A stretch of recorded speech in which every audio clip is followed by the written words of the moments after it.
अस्सलामुअलैकुम दोस्तों।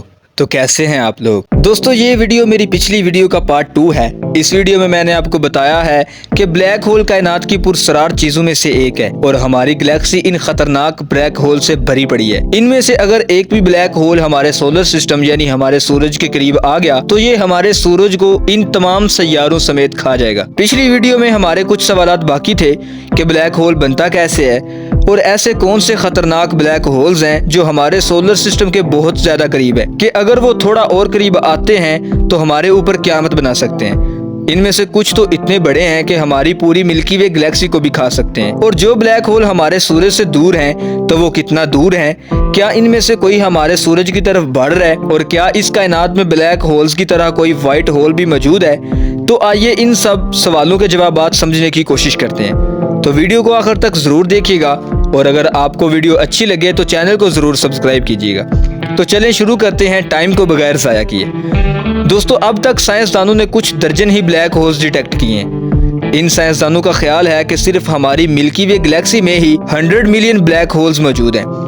अब हमें नहीं मालूम कि हमारे सोलर सिस्टम के करीब कितने ब्लैक होल हैं, लेकिन अब तक के जो ब्लैक होल सूरज के और जमीन के करीब तरीन मिला है उसका नाम है गाया BH1 और ये हमारे सूरज से सिर्फ 1560 लाइट ईयर की दूरी पर है। और ये दूरी इतनी है कि ये अगर कोई स्टार होता तो आप रात को इसे आसानी से इसे देख पाते और इसका साइज हमारे सूरज से 10 गुना बड़ा है। अगर ये हमारे सूरज की तरफ आए तो बड़ी आसानी से हमारे सूरज को सैयारों समेत खा सकता है। लेकिन घबराइए मत, अगरचे ये हमारे इतना करीब है लेकिन ये 1560 लाइट ईयर की दूरी इतनी भी कम नहीं है, क्योंकि अगर ये रोशनी की भी स्पीड से जमीन की तरफ आता है तो इसे यहाँ पहुँचते पहुँचते 1500 साल लग जाएंगे। और साइंसदानों का ये ख्याल है कि जितनी दूरी पर ये मौजूद है इससे हमारे सूरज या जमीन को कोई खतरा नहीं है। लेकिन जिन ब्लैक होल्स की हमने बात की है ये सारे छोटे ब्लैक होल्स हैं और ये छोटे ब्लैक होल्स हर गैलेक्सी में बहुत सारी तादाद के अंदर मौजूद होते हैं।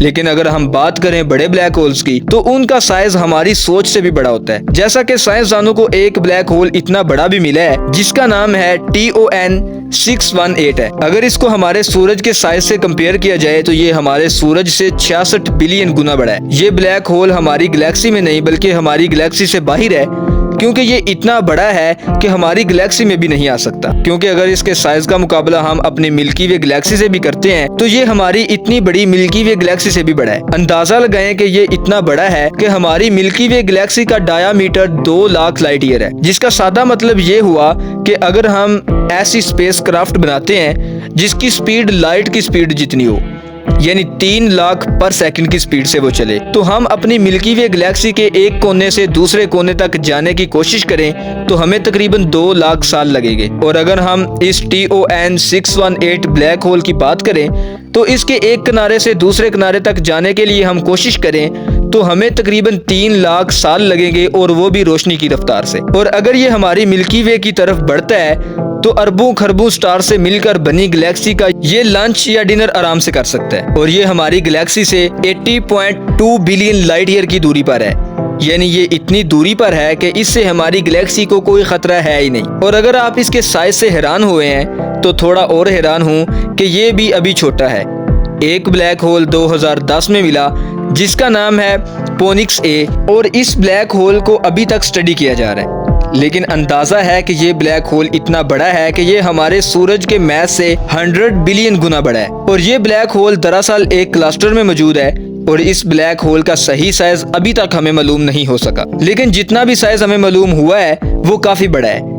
जिस क्लस्टर में ये मौजूद है उसमें तकरीबन 1000 गैलेक्सीज मौजूद है और इस क्लस्टर को बड़ा एक्टिव क्लस्टर माना जाता है क्योंकि इसमें बड़ी तेजी से स्टार बन रहे हैं। और मैंने आपको बताया था कि हर गैलेक्सी के दरमियान में एक ब्लैक होल मौजूद होता है जिसका साइज बहुत बड़ा होता है। और अब बात करते हैं कि एक ब्लैक होल आखिर बनता कैसे है। तो मैं आपको बता दूं कि ब्लैक होल्स दरअसल स्टार्स की लाशें होती हैं। जैसे हम इंसान पहले पैदा होते हैं, फिर जवानी आती है और फिर बुढ़ापा और मौत। बिल्कुल इसी तरह स्टार्स पहले पैदा होते हैं, इन्हें जवानी आती है और ये अपनी जवानी के अंदर हद से ज्यादा चमक रखते हैं और फिर बुढ़ापा और मौत। और जब ये बूढ़े होते हैं तो इनका फ्यूल खत्म होने लगता है और आखिर में इतना बड़ा धमाका होता है, शदीद तरीन धमाके में इनका सारा मवाद बिखर जाता है और एक काला धब्बा बाकी रह जाता है और इसी काले धब्बे को ब्लैक होल कहते हैं। और अब बारी है हमारे मेन सवाल की कि क्या ब्लैक होल के अंदर या इसके आसपास जाने से हम टाइम ट्रेवल कर सकते हैं। देखिए, अगर आप किसी भी ब्लैक होल के करीब जाकर चंद घंटे गुजारेंगे और फिर आप वापस जमीन पर आएंगे तो आपके जितने भी दोस्त हैं उनकी तकरीबन 10 से 15 नस्लें भी खत्म हो चुकी होंगी, क्योंकि जमीन पर तब तक 1000 साल गुजर चुके होंगे। और ये बात तो सच है कि ऐसा हो सकता है, लेकिन ये टाइम ट्रैवल नहीं, क्योंकि टाइम ट्रैवल ये तब होगा जब हम पास्ट में भी जा सकें और फ्यूचर में भी।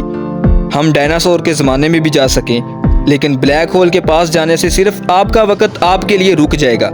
ये वक्त का स्लो होना तो होगा, लेकिन टाइम ट्रैवल नहीं। तो दोस्तों, आपका इस बारे में क्या ख्याल है? अपनी कीमती राय का इजहार कमेंट सेक्शन में ज़रूर कीजिएगा। तो आई होप कि आपको ये वीडियो ज़रूर पसंद आई होगी, और अगर आप इसी तरह की इंटरेस्टिंग वीडियो देखना और सुनना पसंद करते हैं तो चैनल को सब्सक्राइब करें। Thanks for watching this video. अब हम मिलते हैं इसी तरह की न्यू इंटरेस्टिंग वीडियो में। तब तक के लिए अपना बहुत सा ख्याल रखिएगा।